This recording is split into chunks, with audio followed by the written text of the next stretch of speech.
Coucou tout le monde, c'est Aimé, bienvenue sur la ruche. Aujourd'hui, nouvelle vidéo, on va parler des Drukhari encore une fois. Donc cette fois, nouvelle vidéo de présentation de liste, une liste en Splinter Asso qui va être la synthèse de tout mon rétex finalement depuis 4 mois du coup de gameplay et de jeu en Drukhari. Donc la première liste que je vous avais présentée, c'était une liste plutôt initiale avec laquelle je commençais à découvrir le gameplay de Drukhari. Entre-temps, j'ai eu le temps de faire plusieurs tournois avec cette armée. Évidemment, j'ai amélioré le concept initial. Et c'est l'objet de cette vidéo. Je vais vous parler donc de cette dernière liste avec laquelle j'ai pu participer à plusieurs tournois. J'ai notamment gagné mon Golden Ticket avec cette liste-là. Ensuite, j'ai participé à la Ligue 1 Retour avec cette liste-là. Alors, la Ligue 1 Retour ne fera pas l'objet d'une vidéo pour une raison simple. C'est que déjà, les conditions d'éclairage sur place étaient pas terribles. Alors on n'a pas joué dans le noir, hein, même si moi en tant que Drukhari j'aurais bien aimé. mais globalement on était dans les premières rondes, on a fait 2 rondes, nous les semi-crustants sur l'extérieur de la salle. Et en fait les conditions d'éclairage étaient vraiment pas ouf. Donc je me suis dit que ça allait ressembler à pas grand chose. Et notamment en plus je pourrais vous parler dans cette vidéo des 5 matchs rapides. Mais pour moi ça n'a pas d'intérêt dans une présentation de tournoi. Parce que c'est plus des histoires de macro en fait. C'est joué totalement à la macro, donc en fait, il n'y a pas eu une grande plus-value à faire une vidéo dédiée, donc je vous en parlerai sans doute dans la conclusion de cette vidéo, avec l'analyse des match-up de cette liste, qu'est-ce qui marche bien, qu'est-ce qui pose problème, les forces, les défauts. Je vous parlerai rapidement de la Ligue 1 au niveau de cette vidéo-là.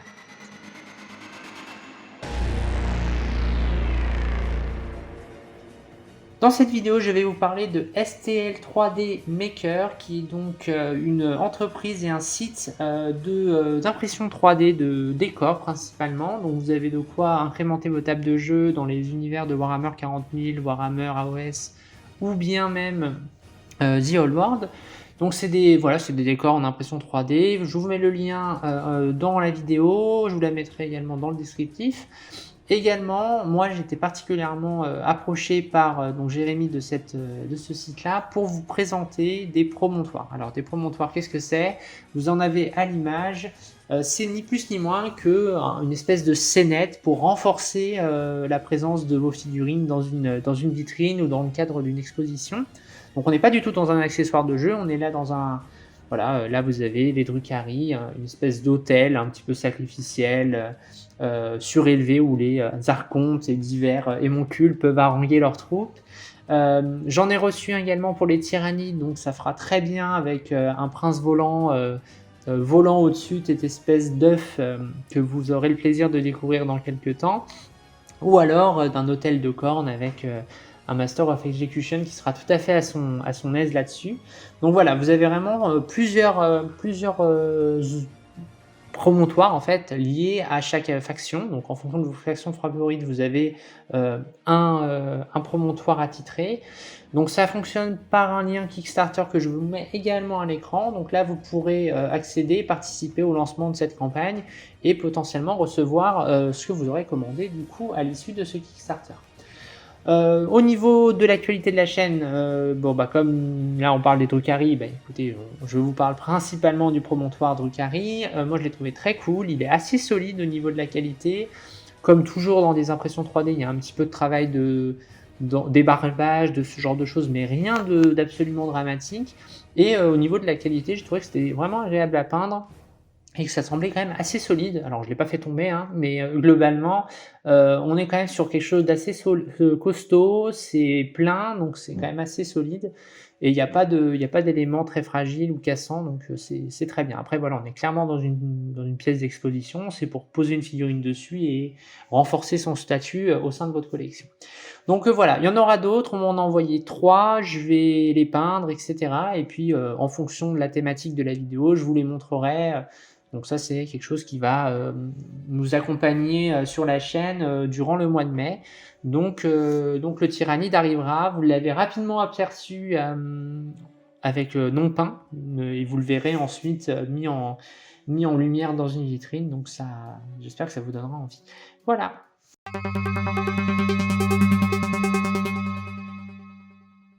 On On va donc maintenant parler de la présentation de la liste. Donc, à la différence de d'habitude, vu qu'on a déjà fait une vidéo sur ce détachement-là, je vais vous parler uniquement de ce qui fonctionne et ce qui marche dans ce détachement au niveau des stratagèmes, les reliques, etc.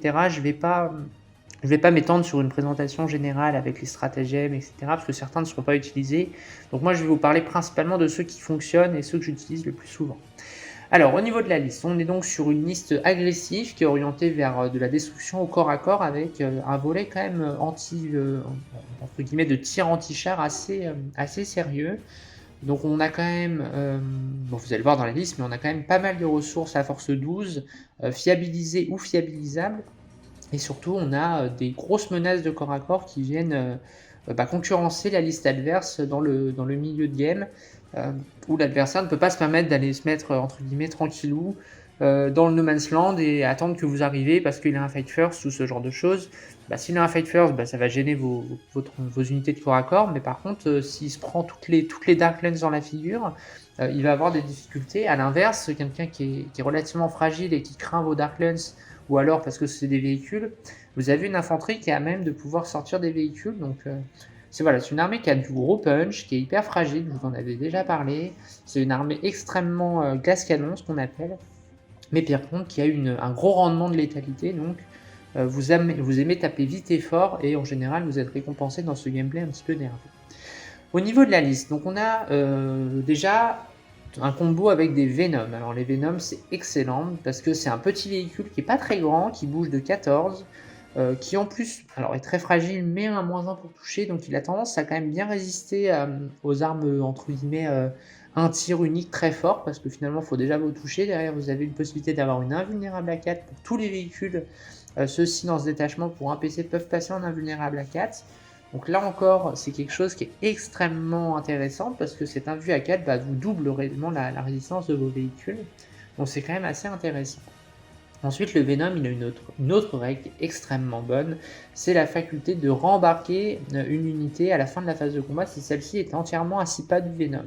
Et ça, c'est extrêmement fort parce que du coup, ça vous permet de tout simplement taper quelque chose, faire une conso en vous rapprochant d'un objectif, évidemment sans engager un adversaire, et dans ce cas-là, vous pourrez rembarquer si vous vous retrouvez entièrement à 6 pas du Venom.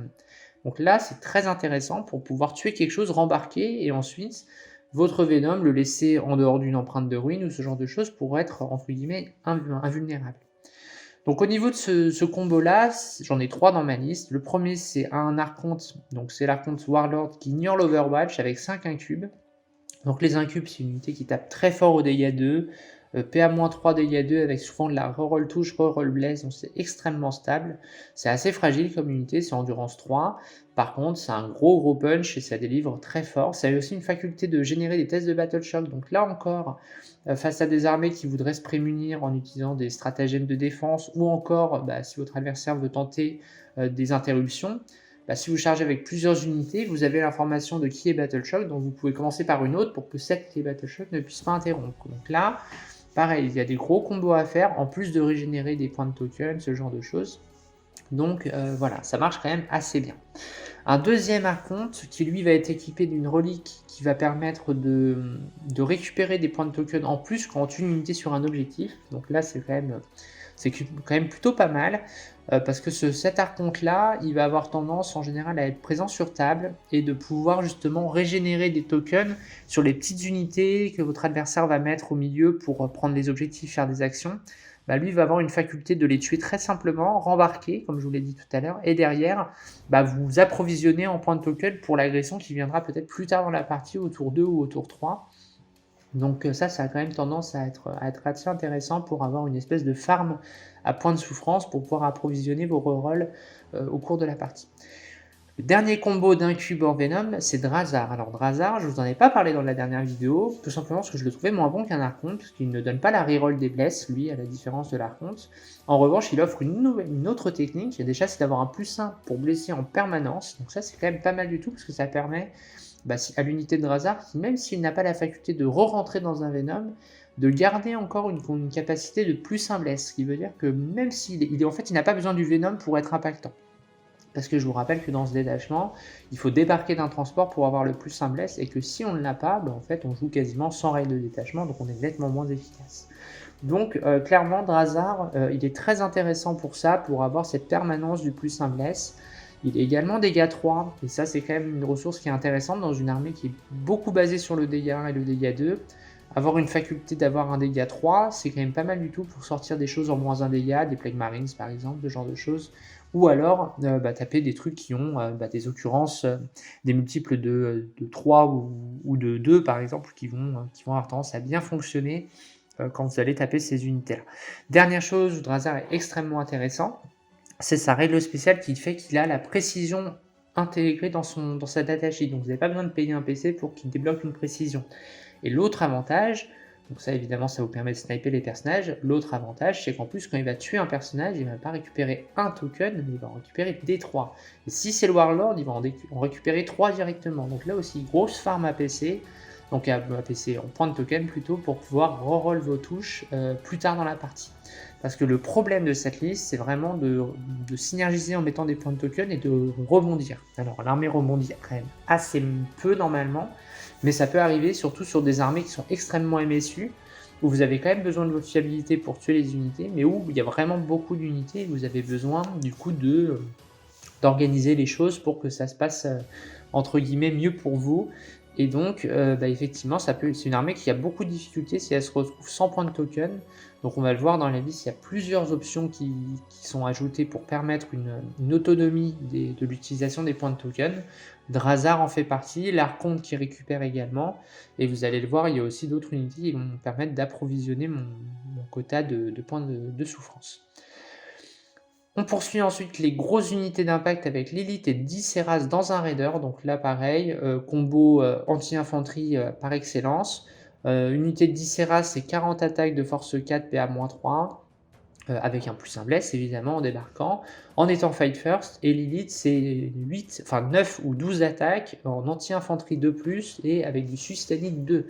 Donc là encore, de manière générale, il faut toujours tout reroll avec l'élite, parce que vous avez des chances de faire des 6, et faire des 6 c'est 2 touches, donc c'est 3 touches en fait.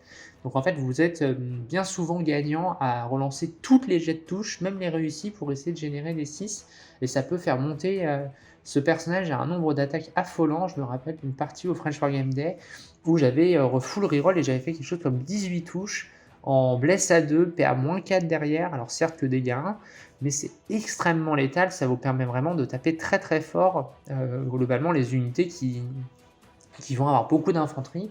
Par exemple, les spectres Necron, où il y a souvent des technomanciens dedans, les technomanciens sont infanterie, donc l'élite va les blesser à 2. C'est une énorme ressource en termes de punch. En plus, l'unité est fight first. Si l'adversaire veut se désengager, il doit faire des tests de repli désespéré. Donc là encore, l'unité est une sacrée glu. Il faut avoir en tête que cette unité aussi est quand même tout à fait en mousse. On parle vraiment d'une résistance de gargouille. Endurance 3, sauvegarde à 6, alors invulnérable à 6 certes, mais on est vraiment très très léger. Et par contre, cette unité va profiter très bien du stratagème où elle va pouvoir taper quelque chose et ensuite rembarquer dans un transport en faisant un mouvement normal ou un désengagement. Donc ça marche extrêmement bien. Ça vous permet, parce que l'élite et les Seras sont plus de 6 en général, donc ne rentrent pas dans les Venom. Et moi, j'aurais clairement attitré le Raider en transport, donc c'est souvent le Raider qui va être à proximité, et lui n'a pas la règle pour réembarquer, donc il faut utiliser le stratagème. Et dans ce cas-là, ce stratagème est extrêmement bénéfique pour pouvoir embarquer dans un transport, et ensuite, potentiellement, si l'adversaire s'approche pour venir vous le tuer ou prendre des lignes de vue ailleurs, et bien à ce moment-là, vous pouvez utiliser un autre stratagème qui va consister à faire un mouvement de 6 pas, et donc vous allez pouvoir avec votre transport vous soustraire de lignes de vue ou vous éloigner d'une charge potentielle. Tout ça fait que c'est quand même hyper intéressant d'envoyer vos unités d'impact et qui vont ensuite rembarquer dans les véhicules. Globalement, c'est quasiment que ça que j'essaye de faire. Alors il faut faire quand même attention parce que c'est en V10 malheureusement on a des charges aléatoires, ce qui veut dire que si vous faites une charge à 8 ou 9, bon, dans le cadre des Serast, c'est pas très grave parce que vous avez un mouvement normal qui vous permet de rembarquer dans le Raider, donc à moins de faire une charge à 12, normalement vous pouvez toujours rembarquer.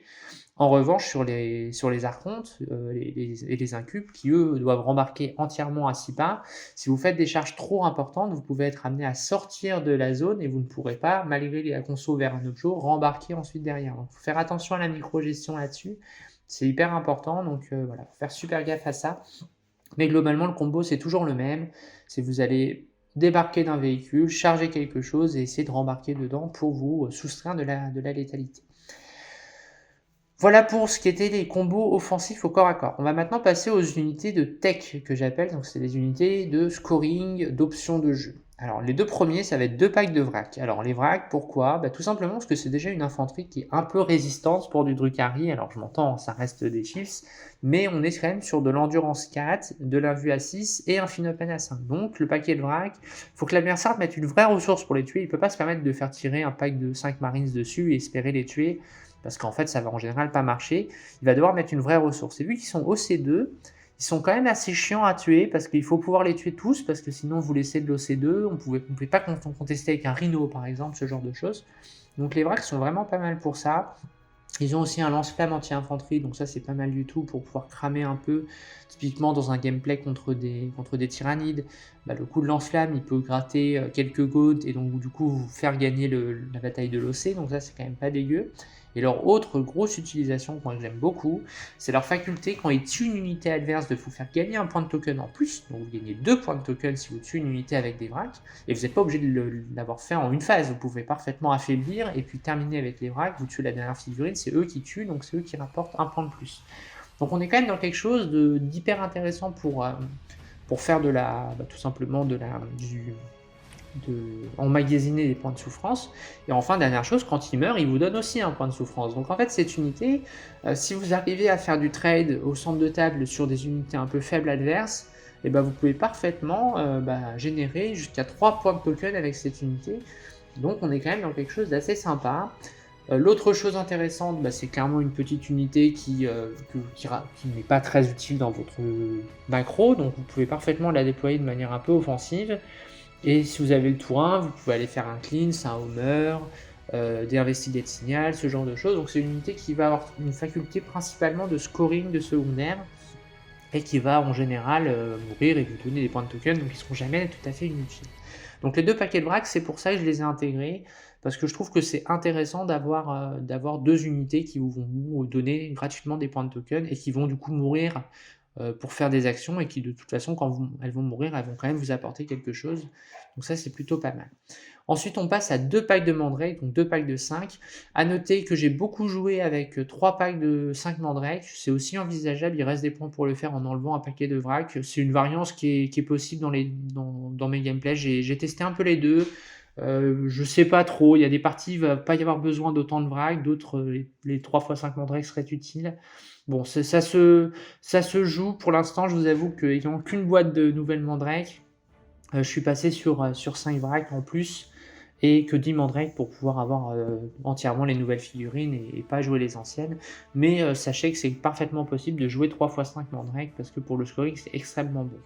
Cette unité, déjà, en plus d'avoir un DPS tout à fait correct en tir ou en corps à corps, parce que je vous rappelle que l'unité est Devastating Wound sur ses tirs, et il y a quand même une force 5, pardon, donc c'est quand même pas négligeable du tout. Donc ça tapasse un peu. Ça stylise, donc -1 pour être touché, une invue à 5, et surtout leur grande force, c'est la capacité de repartir en FEP et de revenir au tour suivant à 9 pas de l'adversaire. Donc c'est quand même vachement bien.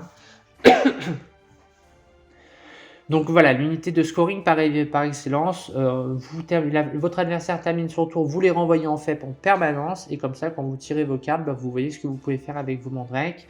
Ou à l'inverse, vous les faites revenir de manière très safe, comme ça ils reviennent automatiquement, parce qu'ils sont obligés de revenir au tour d'après. Elles reviennent, et puis dans ce cas-là, vous patientez pour les renvoyer le tour suivant. C'est vraiment une unité qu'il ne faut pas utiliser en DPS de manière générale, parce que elles vont vous manquer en fin de partie pour réaliser des actions là où vos ressources vous commencez à s'amoindrir. Donc voilà, avoir une unité de Mandrake le plus tard possible dans la partie, c'est vraiment bien. C'est pour ça que le pack de 3, les 3 packs de 5 sont vraiment pas de trop. Mais les vracs sont bien aussi, donc voilà, c'est un petit ajustement qui peut être fait. Ensuite, on a 3 x 3 motos, donc les Rivers, donc là pareil, unité de contestation ou de prise d'objectif. C'est une unité qui vaut que dalle, ça vaut littéralement 60 points les 3, c'est donné. Ça bouge de 16, ça peut advance, ça peut tirer après avoir advance, ça a un fuseur qui fait mal, la force 14 PA -4 D6 +3 à courte portée. Ça fait vraiment pas du bien. C'est OC2, donc le paquet 3 est OC6, donc vous reprenez les objets en général à l'infanterie adverse OC1, donc ça marche très très bien pour contester. C'est aussi une unité qui a un petit punch malgré tout, parce que quand elle survole une unité ennemie, elle peut mettre des blessures mortelles. Le fuseur, je vous en ai parlé, plus la petite statue des Rivers, c'est en plutôt corps à corps. Si jamais vous devez tuer des gaunts ou des choses comme ça, c'est une unité qui, entre le tir, le corps à corps et le survol, peut faire quand même un petit peu de dégâts. Donc c'est tout typiquement une petite unité qui va être très à même pour zigouiller les petites unités de scoring adverse, ou en tout cas pour contester leur présence sur les objets. Donc ça marche quand même pas mal du tout. Donc les reverse, moi je trouve par 3, c'est 3 x 3, c'est vraiment la base d'une liste. En plus ils sont sur des petits socles, donc ils se cachent très très bien. À noter que dans ce cadre-là, c'est vraiment, dans le cadre de l'occultant, c'est vraiment le socle qui compte. Donc vous n'avez pas besoin de cacher également la figurine en elle-même, elle peut être au-dessus d'un décor occultant, ça prendra, la ligne de vue sera prise par rapport au socle. Par contre, attention, la ligne de vue est réelle par rapport à la figurine si vous dépassez de l'occultant. Ensuite, on a 2 ravageurs en Darklands. Alors, 2 ravageurs décidément, parce que c'est du tir anti-char fiabilisé de base. C'est-à-dire que le ravageur a une reroll D1 quand il tire sur une unité qui est de full PV ou qui n'est pas au début, enfin sa force de départ. Donc en fait, vous commencez votre phase de tir avec les ravageurs et vous avez une relance D1, ce qui vous économise encore une fois des points de token. Donc en ça, c'est plutôt pas mal du tout. Parce que voilà, 3 tirs de Darklands en 3 plus reroll D1 et bien souvent 3 plus à la blessure, c'est quand même assez stable. Vous pouvez assez facilement faire 3 touches, 3 blesses et l'adversaire s'il n'a pas de sauvegarde, ça peut piquer très fort. Donc les ravageurs sont vraiment très bien. En plus ils ont une endurance de 9, ce qui est un palier qui est très intéressant dans la version. Donc les ravageurs, moi je trouve ça très très bien. En plus une unité qui est OC3, donc il pourra parfaitement tenir un point entre guillemets relativement peu exposé, donc c'est vraiment une unité qui est chouette. Donc les ravageurs, moi j'en suis vraiment très contente, et c'est une unité qui marche très très bien. Ensuite on va passer au Chronos. Donc le Chronos, c'est une petite unité qui va tenir votre objet chez vous et qui va rester proche des unités de Scourge en général pour pouvoir leur faire récupérer des points de token lorsque vous utilisez des points de souffrance sur eux. Sur un 4+, à 9 pas, vous recyclez automatiquement le point de token, donc ça c'est quand même vachement bien. Parce que voilà, les Scourges, c'est une unité qui, on ne peut pas en parler tout de suite, qui bouge de 14 et qui va rebouger de 6. En fait, vous restez à 9 pas. Le sergent des Scourges, en général, vous n'avez pas envie de le faire tirer, donc c'est lui qui étire le cordon au maximum pour atteindre les 9 pas du Chronos. Et derrière, vous rebougez de 6 pas pour vous recacher derrière une ruine.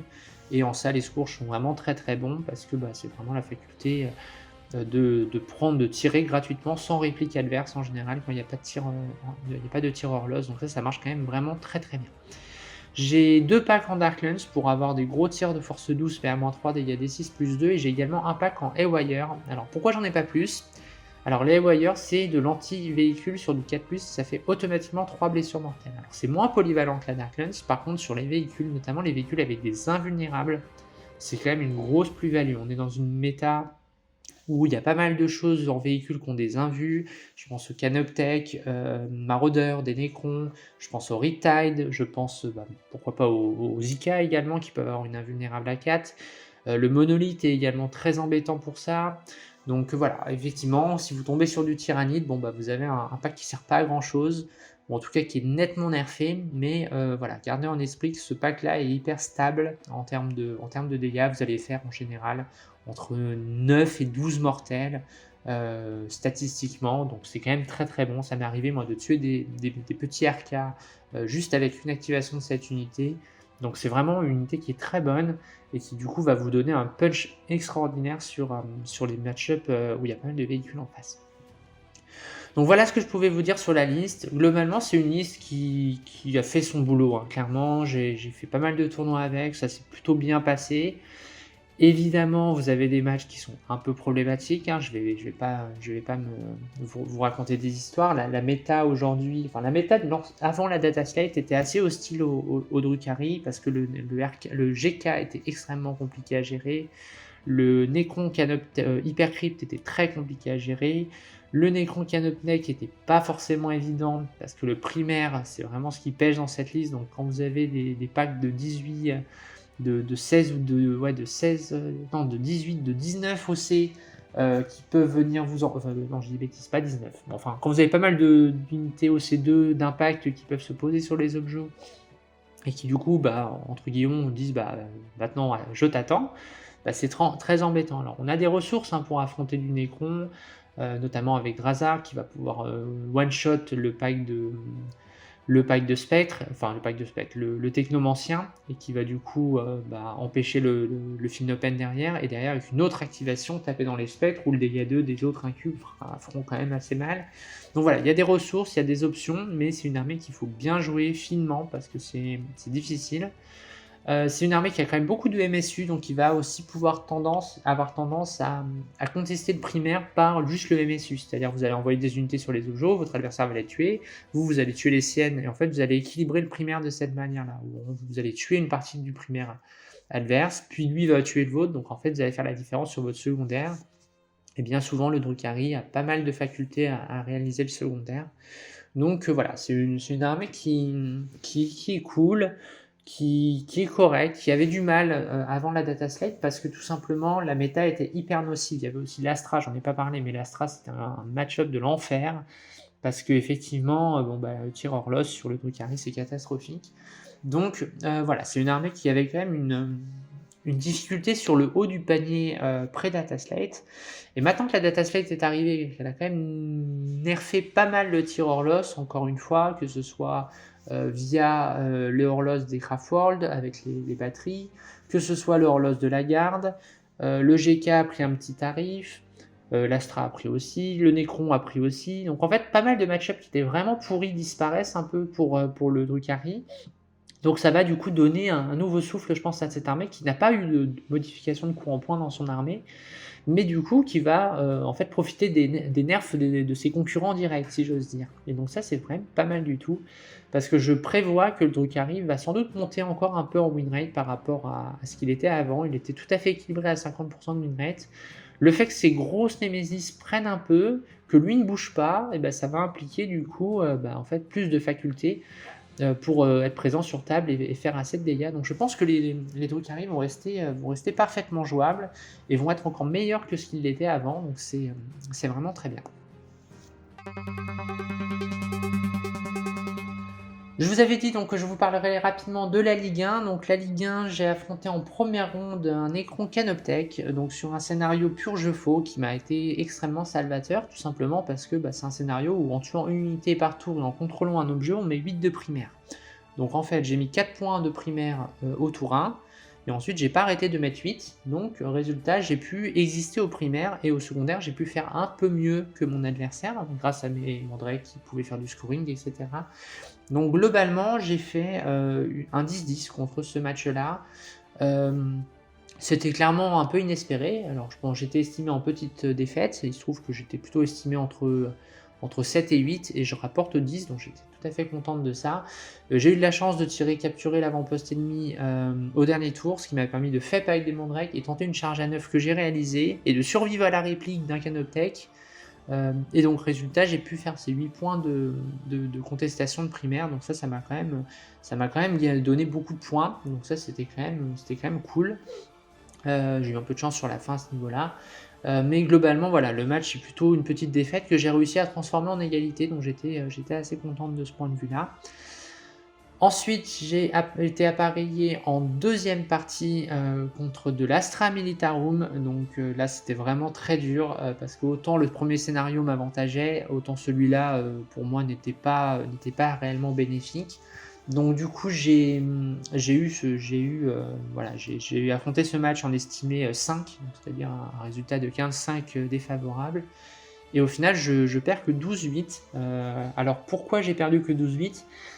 Déjà parce que la table était pas mal finalement, parce que ça a empêché mon adversaire de prendre des losses un peu gratos avec ses Lehman Russ, ce qui fait qu'il n'a pas pu bouger énormément comme il voulait ses Lehman Russ, parce que s'il les bouge évidemment, je peux tout à fait l'attendre avec mes Scourges ou mes unités comme ça. Il a envoyé ses Bull Greens sur les Jobjo, j'ai pu réussir, alors sauf un tour, j'ai pas réussi à tuer le pack complet de Bull Greens, ce qui fait qu'il a gardé, il a fait une première différence de primaire à ce niveau-là. Mais globalement, entre ma saturation, entre mes Darklands, etc., j'ai pu sortir les packs de bulles green. Et en fait, après, c'est essentiellement les Karchkins qui m'ont embêté, mais j'arrivais à les tuer à chaque fois. Donc en fait, j'ai réussi à chaque fois retirer ce qu'ils m'envoyaient, sauf une fois, dans le cas des bulles green. Et évidemment, j'ai eu un peu de. Enfin, mon adversaire n'a pas eu des jets extrêmement ouf sur son artillerie, ce qui fait qu'il a dû mettre toujours un peu plus de ressources que ce qu'il escomptait pour tuer mes véhicules. Et du coup, ça m'a permis, moi, de conserver des ressources un peu plus tard dans la partie.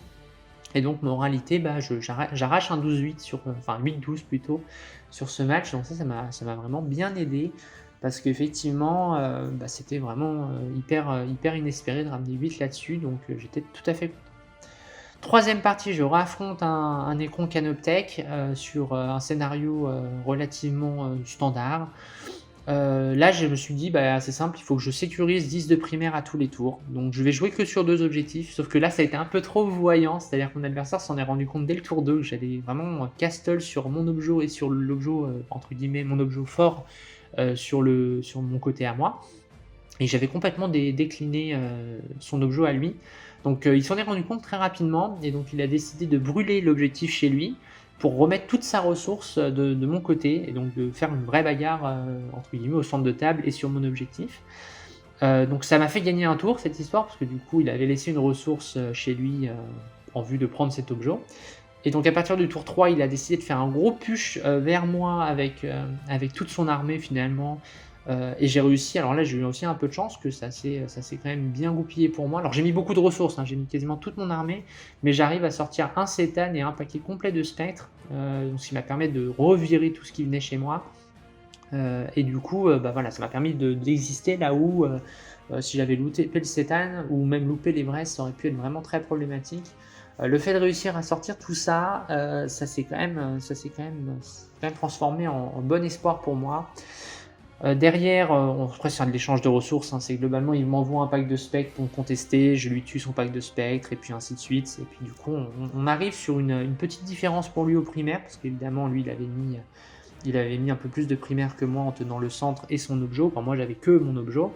Par contre, j'étais un peu devant au niveau du secondaire, et donc du coup, ça fait qu'on termine sur un 10-10 là encore. Donc, face à du Necron Canoptech, je refais un 10-10 sur un scénario pour le coup qui n'était pas à mon avantage. Donc là, j'étais assez contente de mon coup. Donc plutôt satisfaite de ce match-là, très cool, contre les FTA, pardon. Donc c'était vachement bien. Ensuite, quatrième partie, j'affronte un RK. Donc c'est un match que j'avais déjà fait sur TTS face au même joueur, face à la même liste. Et là, je joue sur Take and Hold, donc le scénario un peu à la V9, où on contrôle 5 points de primaire par objectif contrôlé jusqu'à 15. Et écoutez, la partie va être assez simple. Je vais avoir le tour 1, je vais rebondir. Lui va avancer, il va vraiment séparer son armée sur les 2 objets en ignorant l'objet du centre. Et donc en fait, moi j'avais bien arbitré mon tir. Et en fait, je vais réussir avec mes spectres à les faire arriver là où j'ai vraiment envie qu'ils arrivent, pour avoir des lignes de vue sur les deux objets, pour pouvoir ensuite décider sur qui je tire. Et en fait, je vais quand même avoir des Darklands un peu en feu toute la partie, qui vont vraiment détruire ces RK. On est quasiment à 4 RK tués par tour. Donc tour 2 il en perd 4, tour 3 il en perd 4, tour 4 il en perd 4, donc il a déjà il reste quasiment plus de RK sur la table. Donc il termine complètement rasé avec juste un objet chez lui, ce qui lui permet de mettre 5 points quasiment toute la partie, moi de mettre 15 vers la fin. Donc je fais un petit delta. J'ai pas une avance énorme sur le secondaire, j'ai pas eu un tirage de secondaire extrêmement dingue. Il était tout à fait correct, j'ai fait 40, mais j'ai pas pu lui empêcher de faire lui en tout cas son secondaire. Et surtout le primaire, vu qu'il avait beaucoup d'unités sur les objets, il a pu mettre quand même un peu de primaire au début de la partie avant de se faire raser. Et donc du coup, je termine sur cette partie sur un 14-6, donc c'était tout à fait l'estimé. J'étais sur une petite victoire, donc aux alentours de 12-13, je ramène 14, donc un petit peu au-dessus.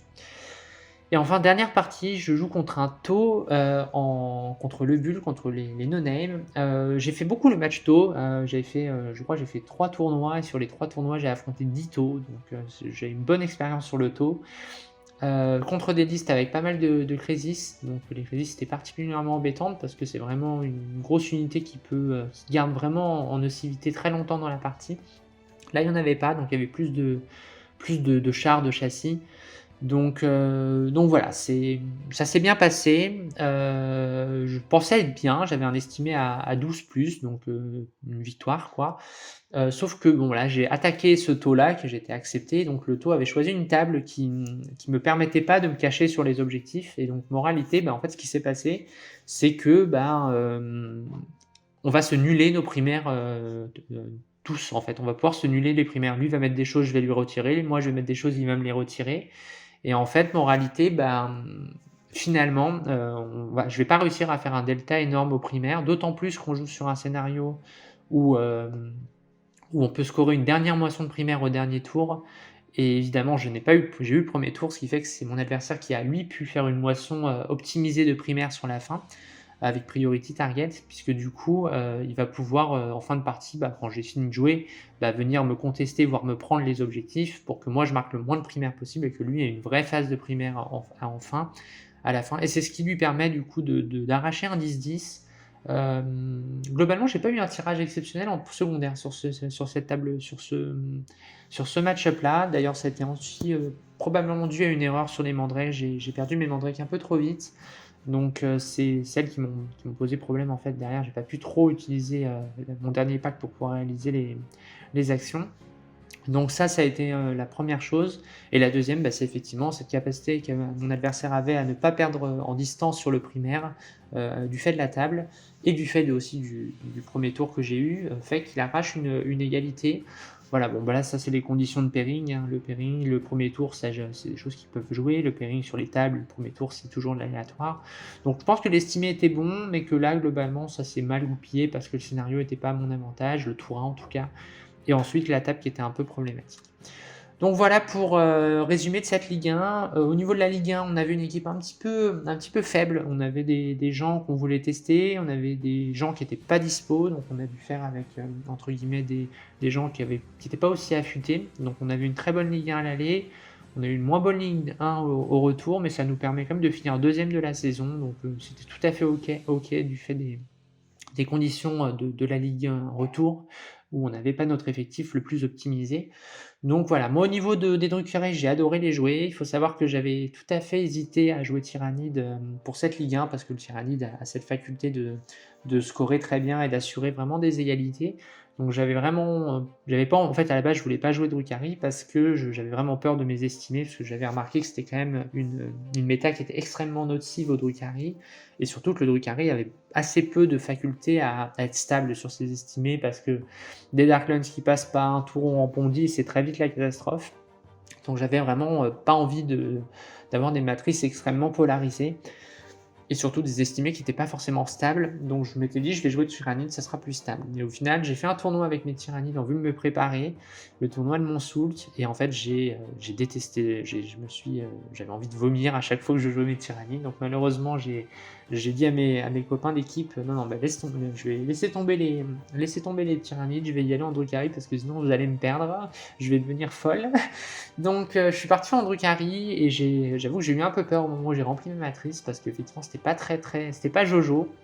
Évidemment, quand on ne gère pas bien le Necron, pas bien le GK, pas bien l'Astra et pas bien le Custodes, ces 4 codex sont quand même dans beaucoup de rosters, c'est difficile. Donc voilà, j'étais pas peu fier je faisais pas la maline en fait au moment de remplir mes estimés.